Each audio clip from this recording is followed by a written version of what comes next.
ભારત સરકાર આપણા ફાર્મા સેક્ટરમાં આમ તો કહીએ તો એક મોટી ક્રાંતિ લાવવાની તૈયારીમાં છે અને આ કોઈ નાની સૂની વાત નથી.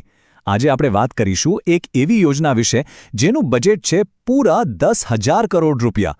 હા, એનું નામ છે બાયોફાર્મા શક્તિ યોજના. અને ચાલો સમજીએ કે આ યોજના ખરેખર ભારતના ભવિષ્યને કેવી રીતે બદલી શકે છે. જુઓ, આ જે દેખાય છે ને એ ખાલી એક ફોટો નથી. આ તો ભારતના આર્થિક ભવિષ્યની એક ઝલક છે. એક એવી મહત્વાકાંક્ષા જ્યાં ભારત ખાલી દુનિયાની ફાર્મસી બનીને સંતોષ નથી માનવા માંગતું. ના, હવે લક્ષ્ય છે ફાર્મા ક્ષેત્રે ઇનોવેશનનું, એટલે કે નવીનતાનું કેન્દ્ર બનવાનું. તો ચાલો જોઈએ કે આ સપનું સાકાર કરવા માટે શું થઈ રહ્યું છે. ઠીક છે, તો સીધા શક્તિ યોજના પર કૂદી પડતા પહેલાં ચાલો એક સ્ટેપ પાછળ જઈએ. એ સમજવું બહુ જરૂરી છે કે આ યોજના દેશની જે મોટી ઇકોનોમિક સ્ટ્રેટેજી છે એમાં ક્યાં ફિટ થાય છે. કારણ કે સમજો કે આ કોઈ અલગ-થલગ પ્લાન નથી. આ તો એક મોટા પઝલનો એક બહુ જ અગત્યનો ટુકડો છે. અને જે મોટો પઝલ છે ને એનું ફાઇનલ ચિત્ર શું છે? એ છે વિકસિત ભારત. અને હા, આ ખાલી એક સ્લોગન નથી. આ તો 2026ના બજેટમાં રજૂ થયેલું એક એકદમ ક્લિયર વિઝન છે, જેનો ગોલ એક જ છે: દેશને આર્થિક રીતે આત્મનિર્ભર અને સમૃદ્ધ બનાવવું. તો આ વિકસિત ભારતનું વિઝન છે ને એ 4 મજબૂત પાયા પર ઊભું છે. ચલો ફટાફટ સમજી લઈએ. પહેલું, લગભગ 7%નો સતત ગ્રોથ, જેથી ઇકોનોમી દોડતી રહે. બીજું, ફાઇનાન્શિયલ ડિસિપ્લિન, મતલબ કે આર્થિક સ્થિરતા, જેથી માર્કેટમાં બહુ ઉથલપાથલ ન થાય. ત્રીજું, અને આ બહુ મહત્વનું છે, જે જરૂરી વસ્તુ આપણે બહારથી મંગાવીએ છીએ એની આયાત પરની નિર્ભરતા ઓછી કરવી. અને છેલ્લે ચોથું, 7 એવા ખાસ સેક્ટર્સમાં આપણા દેશમાં જ ઉત્પાદન વધારવું. અને બસ, આપણું બાયોફાર્મા સેક્ટર એમાંથી જ એક છે. ઓકે, તો હવે આપણને આખો સંદર્ભ સમજાઈ ગયો છે. હવે આપણે સીધા જ આજના આપણા મુખ્ય મુદ્દા પર આવીએ: બાયોફાર્મા શક્તિ યોજના. આ યોજનાનું નામ જ જુઓ, શક્તિ. નામ જ કેટલું પાવરફુલ છે. એનું પૂરું નામ છે strategy for healthcare advancement through knowledge, technology and innovation.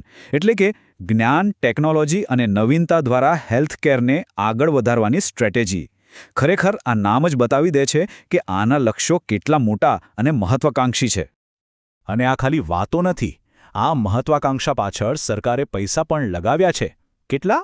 પૂરા 10,000 કરોડ રૂપિયા. જરા વિચારો, આ કેટલી મોટી રકમ છે. આ આંકડો જ સાબિત કરે છે કે સરકાર આ યોજનાને લઈને કેટલી સિરિયસ છે. તો સવાલ એ છે કે આટલા બધા પૈસા ક્યાં વપરાશે?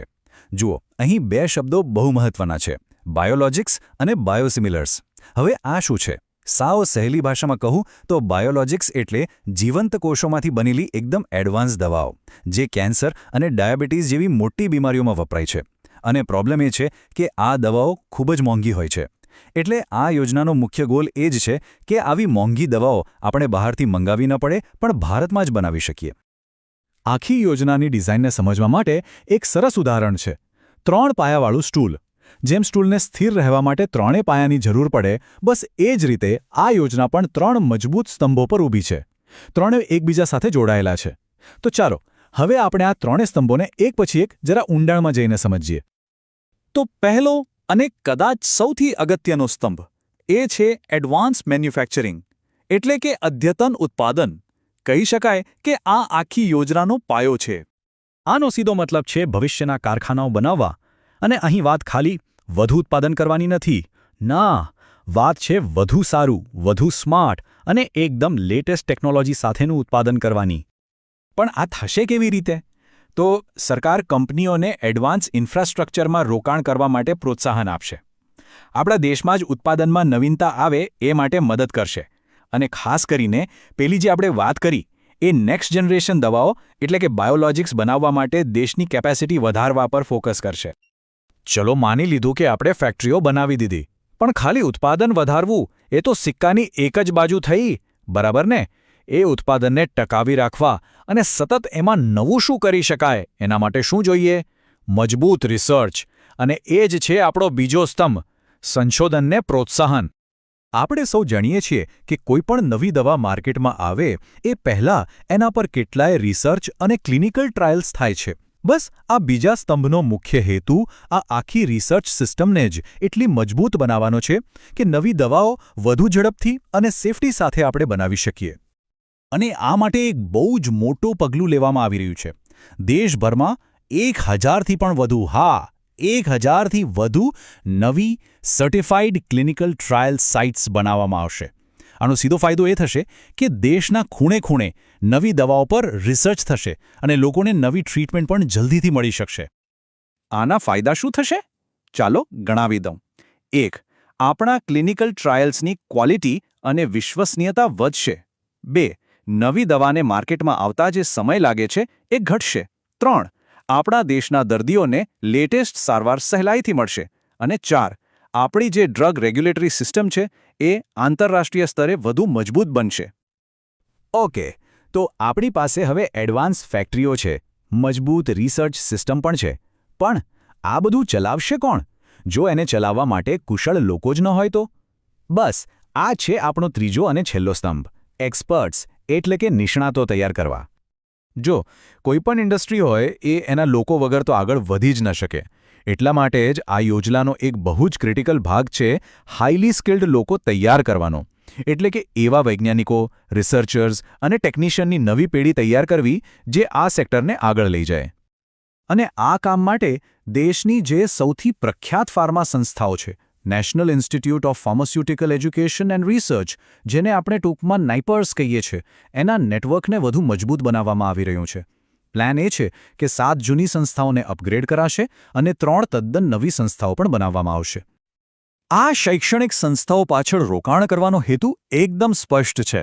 ફાર્મા એજ્યુકેશનની ક્વોલિટી સુધારવી, હાઈ લેવલના રિસર્ચને સપોર્ટ કરવો અને સૌથી અગત્યનું, ઇન્ડસ્ટ્રી અને એકેડેમિક્સ એટલે કે ઉદ્યોગ અને શિક્ષણ જગત વચ્ચે એક મજબૂત બ્રિજ બનાવવો, જેથી એવા પ્રોફેશનલ્સ તૈયાર થાય જે દુનિયામાં કોઈની પણ સાથે સ્પર્ધા કરી શકે.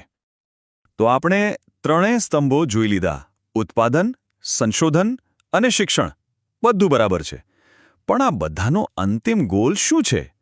આટલી બધી મહેનત શા માટે થઈ રહી છે? ધ બિગ ક્વેશ્ચન, ખરું ને?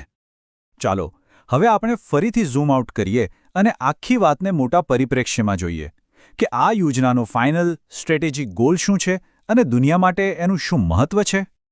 અને લક્ષ્ય એકદમ સ્પષ્ટ, મોટું અને મહત્વાકાંક્ષી છે: ભારતને બાયોફાર્માસ્યુટિકલ મેન્યુફેક્ચરિંગનું ગ્લોબલ હબ બનાવવું. સીધા શબ્દોમાં કહીએ તો ભવિષ્યમાં દુનિયા ભારતને ખાલી સસ્તી દવાઓ બનાવનાર દેશ તરીકે નહીં, પણ હાઈ ક્વોલિટી અને ઇનોવેટિવ દવાઓ બનાવનાર લીડર તરીકે ઓળખશે. તો અંતે એક વાત સ્પષ્ટ છે: આ બાયોફાર્મા શક્તિ યોજના ખાલી ફાર્મા સેક્ટર માટેનો પ્લાન નથી. આ તો વિકસિત ભારતના મોટા સપનાને પૂરું કરવા માટેનું એક બહુ જ સમજી વિચારીને ભરેલું મજબૂત પગલું છે. આ માત્ર એક યોજના નથી, પણ આવનારી પેઢીઓ માટે એક વધુ સ્વસ્થ અને સમૃદ્ધ ભારતના નિર્માણની ગેરંટી છે.